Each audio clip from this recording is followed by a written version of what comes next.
Thanksgiving holidays last week, homes new to the market are down, and so are the number of contracts. Thanksgiving Day listing activity views were up, and through the weekend, buyer interest is definitely up.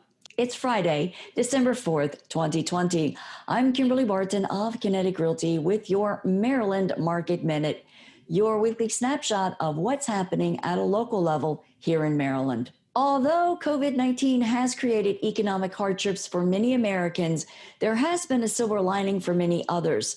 Credit scores have actually risen and more Americans have more in savings.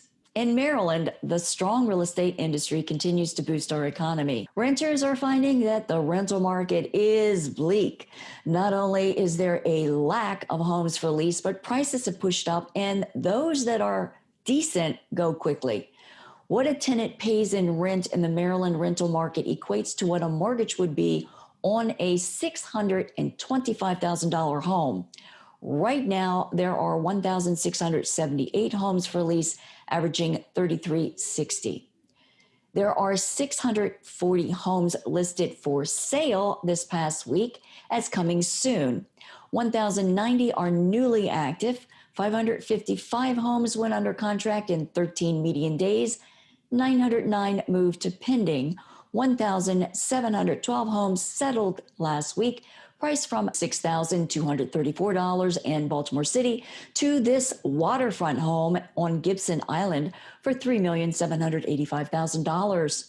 The highest priced home for sale remains this waterfront compound for $40 million in Easton, with the next highest priced home as this $24,900,000 waterfront estate in Annapolis. The highest priced home to sell in Maryland so far this year was this waterfront home in Bethesda, selling for $15 million. Do you want to know your options for buying or selling? Give me a call at 443-837-5645. Also, be sure to follow us on social media or subscribe to one of our podcasts. Thank you so much for liking, sharing, and subscribing. I'm Kimberly Barton of Kinetic Realty with your Maryland Market Minute, your weekly snapshot of what's happening in Maryland's real estate at a local level. That's it for Friday, December 4th, 2020. Thanks for tuning in. Enjoy your weekend, and I'll see you next Friday.